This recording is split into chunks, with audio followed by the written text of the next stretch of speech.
বন্ধুরা, সকলে কেমন আছেন? সোমনিতা ব্লগে আপনাদের সকলকে অনেক অনেক স্বাগত জানাই। আজকে এসেছি দক্ষিণেশ্বর মন্দিরে।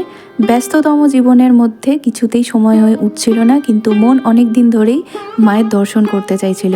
তাই কোনো দেরি না করে আমি আর আমার হাজবেন্ড টুক করে একটু সময় বার করে চলে এসেছি দক্ষিণেশ্বর মন্দিরে আজ মা ভবতারিণীকে দর্শন করতে এবং পুজো দিতে।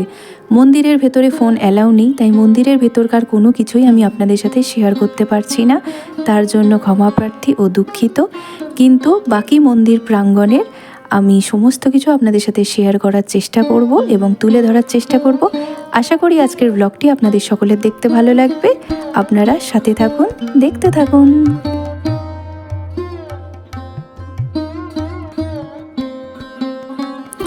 তো বন্ধুরা, এসে গেছি দক্ষিণেশ্বর মন্দিরে। এখন দাঁড়িয়ে আছি সেই বিখ্যাত দক্ষিণেশ্বরের স্কাইওয়াকে। এই স্কাইওয়াকের মূলত সুবিধা হলো সরাসরি একদম রাস্তা থেকে মন্দিরের গেট অবধি আসা যায়। আর যে দোকানগুলি এখানে রয়েছে সেই দোকানগুলি আগে নিচে ছিল, কিন্তু স্কাইওয়াক হওয়ার সুবিধার্থে স্কাইওয়াকের ওপরে এই দোকানগুলি অবস্থান করছে। এইখানে যে আপনারা শুধুমাত্র পুজোর সামগ্রী পাবেন এমনটা নয়, ঘর সাজানোরও বিভিন্ন শৌখিন সামগ্রী আপনারা এখানে পেয়ে যাবেন। আপনারা চাইলেই এখান থেকে শৌখিন সামগ্রী কিনতে পারেন। এছাড়া মাকে পুজো দেওয়ার জন্য এখান থেকে পুজোর ডালাও আপনারা সংগ্রহ করতে পারেন।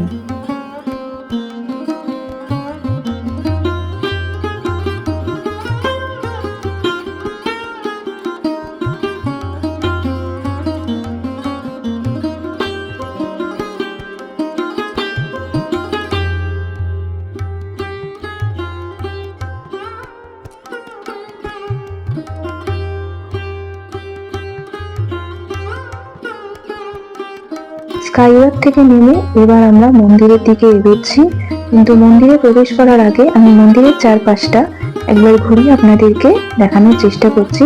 কি সুন্দরভাবে বিভিন্ন গাছপালা দিয়ে মন্দির প্রাঙ্গণটিকে সাজিয়ে রাখার চেষ্টা করা হয়েছে। এখন মূলত যে জায়গাটি আপনারা দেখতে পাচ্ছেন, এখানে মন্দিরের বিভিন্ন কাউন্টার আছে। এই কাউন্টারে আমাদেরকে আমাদের পার্স, মোবাইল, জুতো সমস্ত কিছু জমা রাখতে হবে। এইখানে একটি স্বামী বিবেকানন্দের মূর্তি আছে, সেটাকে খুব সুন্দর করে এখানে সাজিয়ে রাখা হয়েছে। এটি হলো মন্দিরের মূল প্রাঙ্গণ। এর ঠিক উল্টো দিকে, মানে এই জায়গাটিতে মন্দিরের ডালা সংগ্রহ করার জায়গা আছে, এখান থেকে আপনারা ডালা সংগ্রহ করে পুজো দিতে পারেন। এইখানে রানী রাসমণির একটি মূর্তি ভালো করে রাখা হয়েছে, কিন্তু দরজা বন্ধ থাকাকালীন দেখাতে পারলাম না। আর এইটি হচ্ছে মন্দিরে প্রবেশ করার মেন দরজা। এখন আমরা আছি রানীমার তৈরি করা সেই বিখ্যাত ভাগীরথী নদীর ঘাটে, যেখান থেকে দাঁড়িয়ে সব থেকে সুন্দর লাগে এই বালির ব্রিজে দৃশ্যটি দেখতে। যারা যারা এসেছেন তারা সবাই বুঝতে পারছেন যে কত সুন্দর লাগে এটি দেখতে। যারা আসেননি তাদের সকলের কাছে আমার তরফ থেকে একটি ছোট্ট অনুরোধ, অবশ্যই একবার এখানে আসার চেষ্টা করবেন এবং মা ভবতারিণীকে দর্শন করে যাবেন। এখন আমি মন্দিরের একটা বিশেষ জায়গা আপনাদের সাথে শেয়ার করব। মূলত এখন যে জায়গাটি আপনারা দেখছেন, এখানে 12টি শিবলিঙ্গ স্থাপন করা আছে। রানী রাসমণি 12টি শিবলিঙ্গ এখানে স্থাপন করেছিলেন।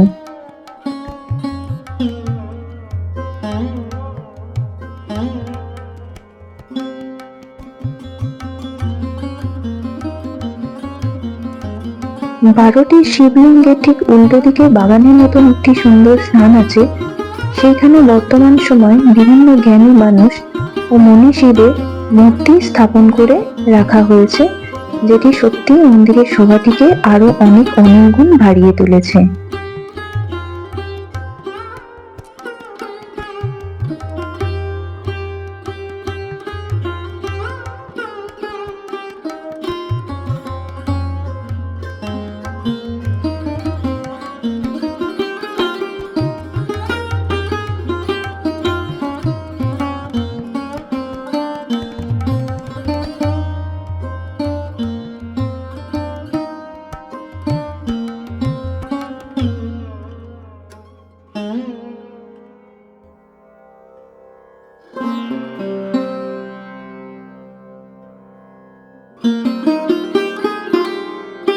মন্দিরের এই জায়গাটি একটি বিশেষ আকর্ষণমূলক জায়গা।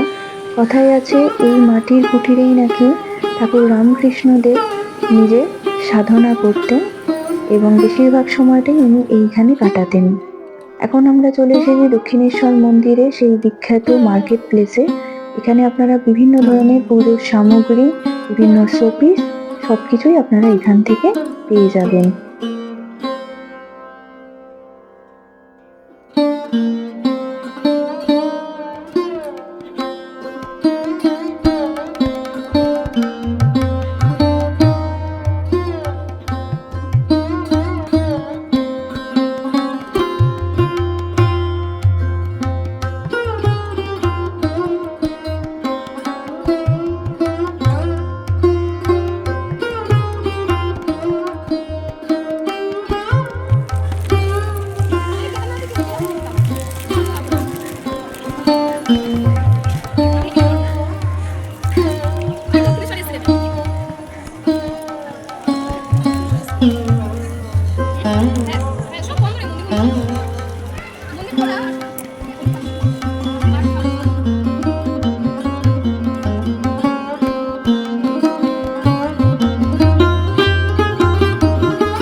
তো বন্ধুরা, দক্ষিণেশ্বর মন্দিরের ব্লগ ব্যাস এতটুকুই। বাড়ি ফেরার পথে আদ্যাপীঠ মন্দিরে গেছিলাম, সেখানে সন্ধ্যা আরতি রেখেছি, কিন্তু সেখানে ফোন কোনোভাবেই অ্যালাউ নয় বলে সেখানকার কোনো কিছুই আমি শেয়ার করতে পারলাম না, তার জন্য দুঃখিত। ব্লগটি ভালো লেগে থাকলে সবাই প্লিজ একটা ছোট্ট লাইক করে দেবেন এবং চ্যানেলটিকে সাবস্ক্রাইব করে দেবেন। খুব তাড়াতাড়ি নতুন কোনো একটি ব্লগে দেখা হচ্ছে। সবাই ভালো থাকবেন, সুস্থ থাকবেন। টাটা।